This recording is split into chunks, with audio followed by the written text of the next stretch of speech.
another video of class 9th, which is triangles.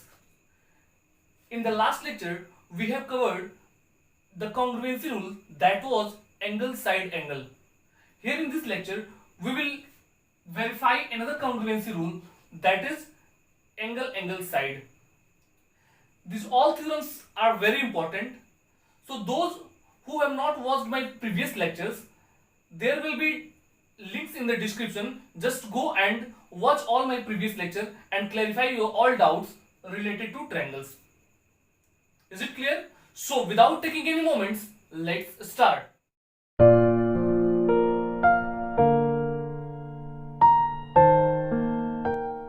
Now let's see. Theorem क्या है आपका?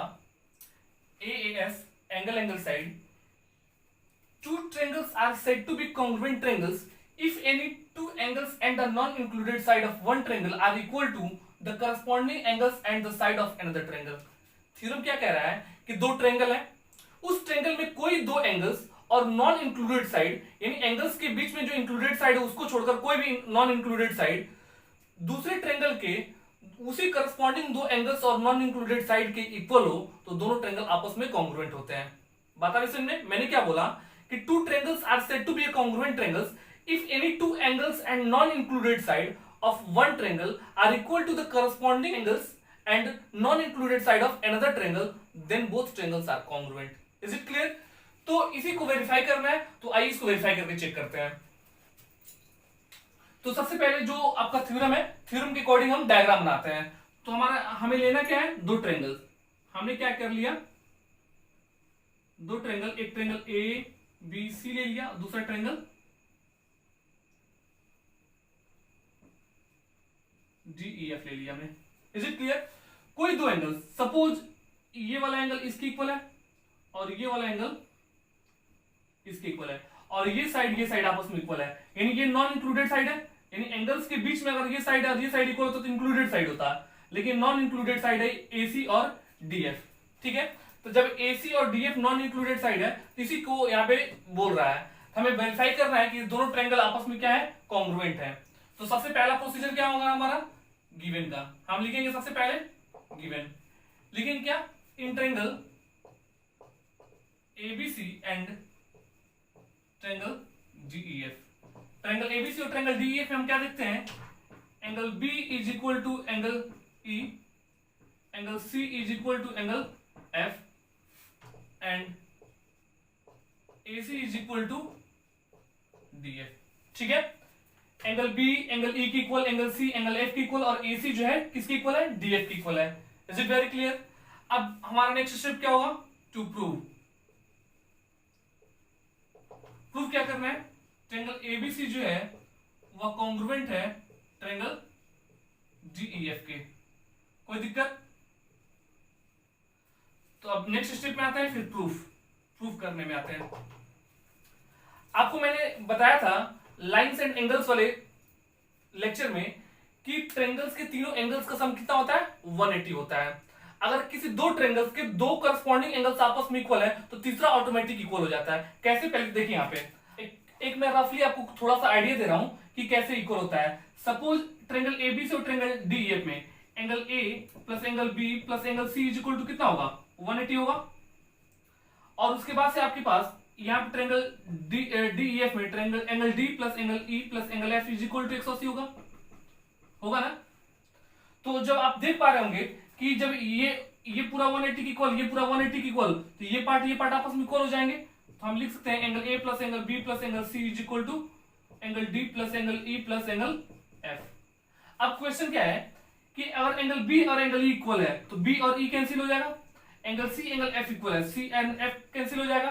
तो आप क्या देख पा रहे होंगे? एंगल ए यहां बचा और इधर एंगल डी बचा, यानी एंगल ए और एंगल डी आपस में क्या हो गए? इक्वल हो गए. तो इसी प्रॉपर्टी पे हम काम करते हैं. पहले चलिए देखते हैं. तो सबसे पहले क्या लिखेंगे? Since angle B is equal to angle E and angle C जो है वह एंगल एफ की इक्वल है.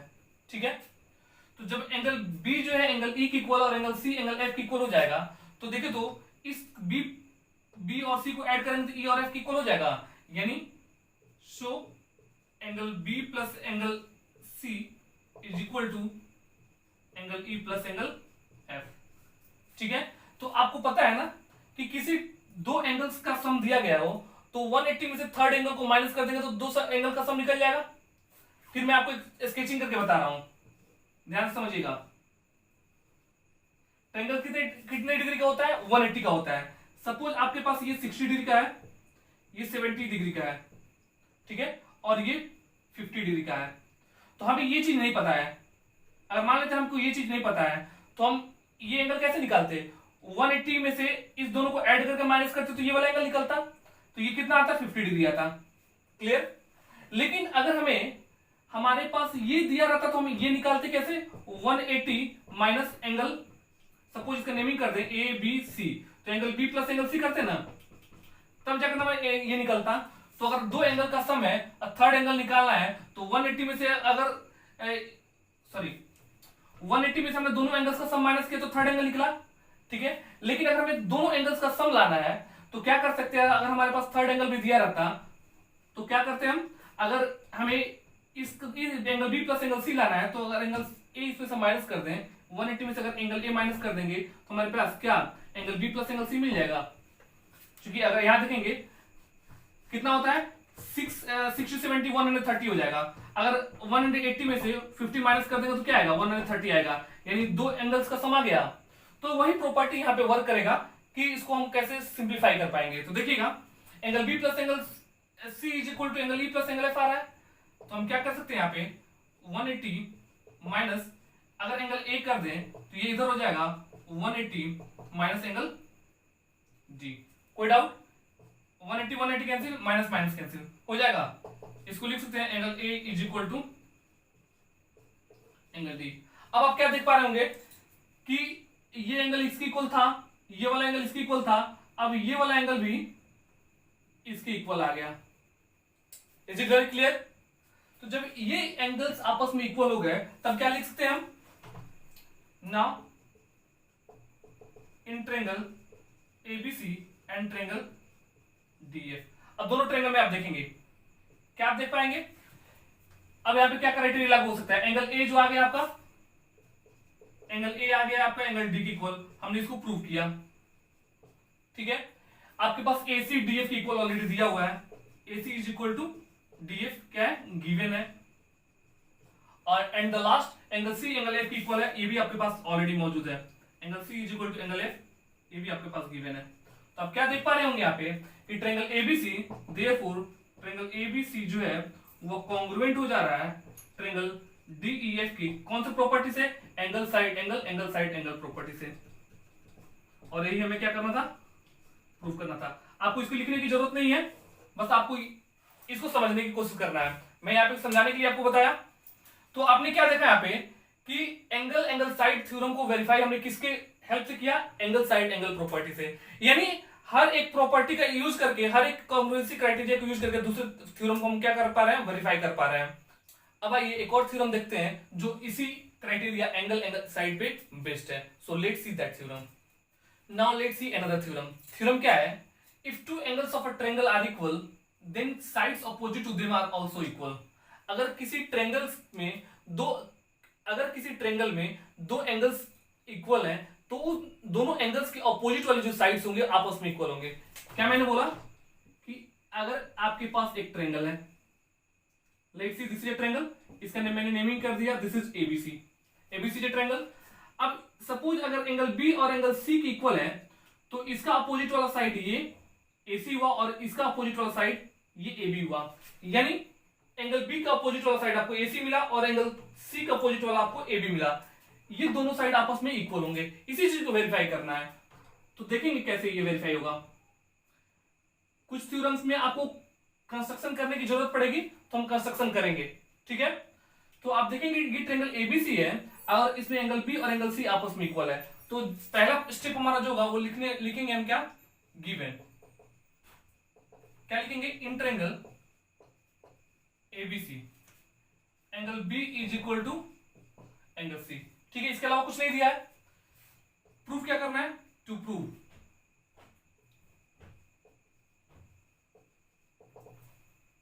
करना है A B is equal to AC। Is it clear? अब हमारे पास एक स्टेप लेना होगा, दैट इज कंस्ट्रक्शन। कंस्ट्रक्शन क्या करते हैं, हम एंगल ए का बाइसेक्टर ड्रॉ करते हैं और ये BC लाइन पे D पॉइंट पे मिलता है, ठीक है। AD is a bisector of angle A, यानी एंगल A को दो इक्वल पार्ट में डिवाइड करता है। हमने क्या लिखा यहाँ पे, drawn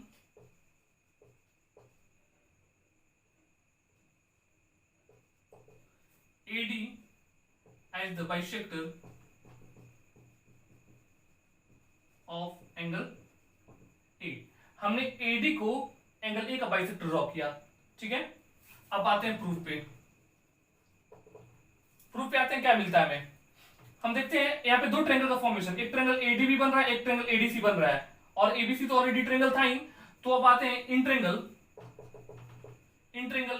ADB and triangle ADC में, ठीक है। क्या लिखेंगे, angle B is equal to angle C, already given है, कोई डाउट नहीं। फिर आपके पास एंगल BAD, एंगल BAD जो है आपका एंगल CAD की इक्वल है, यानी ये पार्ट इस पार्ट क्या है, इक्वल है, क्योंकि AD क्या कर रहा है, एंगल A को बाइसेक्ट कर रहा है, यानी BAD is equal to angle CAD, equally bisected. कोई डाउट? अब क्या लिखते हैं, AD is equal to AD common. Is it clear? जब AD is equal to AD common हो गया तो देखिए यहाँ पे एंगल साइड, यानी ये एंगल इसके इक्वल, ये एंगल इसके इक्वल, और ये साइड दोनों में कॉमन। देयरफॉर ट्रायंगल ADB जो है वो इक्वल हो गया ट्रायंगल ADC के बाई एंगल साइड क्राइटेरिया से।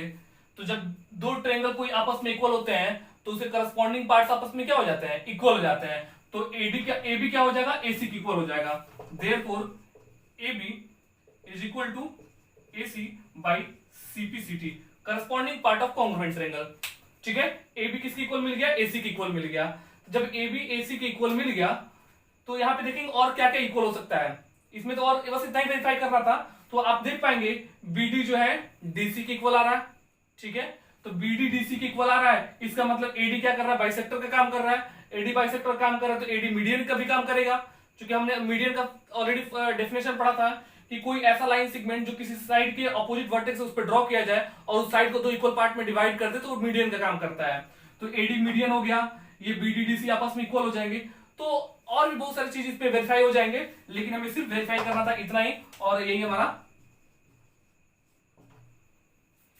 प्रूव्ड पार्ट हुआ। तो हमने इसको प्रूव किया, ये आपका एंगल साइड पे बेस्ड थ्योरम था जिसको हमने वेरीफाई किया।